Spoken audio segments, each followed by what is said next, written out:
ಬ್ರಾಹ್ಮಣರೇ ಅಲ್ಲ ವೀಕ್ಷಕರೇ. 6 ಆಯ್ತು, 7 ಆಯ್ತು, 8 ಆಯ್ತು, 9 ಆಯ್ತು. ಇಲ್ಲಿ ನಮಗೆ ಕರ್ಣ ಬರ್ತಾರೆ ಅಂತ ನಿಖರವಾಗಿ ತಿಳಿಸಿಲ್ಲ. ಆದರೆ ಕಲ್ಕಿಯ ಚಿತ್ರವನ್ನು ನಾವು ನೋಡುವುದಾದರೆ ಗರ್ಭಿಣಿ ಆದ ಮೇಲೆ ಶಂಬಳ ನಗರಕ್ಕೆ ಬರ್ತಾರೆ.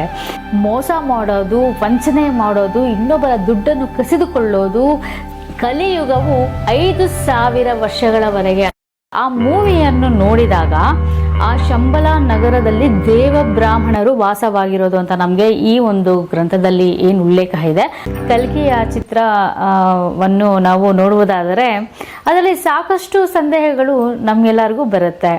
ಏನಪ್ಪ ಆ ಸಂದೇಹಗಳು ಅಂದರೆ, ಶಂಬಳ ನಗರವೂ ಇದೆಯಾ, ಹಾಗೆ ಕಲ್ಕಿ ಹುಟ್ಟುವ ಸಮಯದಲ್ಲಿ ಅಶ್ವತ್ಥಾಮ ಅವರಿಗೆ ರಕ್ಷಣೆಯನ್ನು ಕೊಡುತ್ತಾರಾ ಅನ್ನುವುದೊಂದು, ಮತ್ತೆ ಕರ್ಣ ಕೂಡ ಮರಳಿ ಬರ್ತಾರಾ ಆ ಸಮಯದಲ್ಲಿ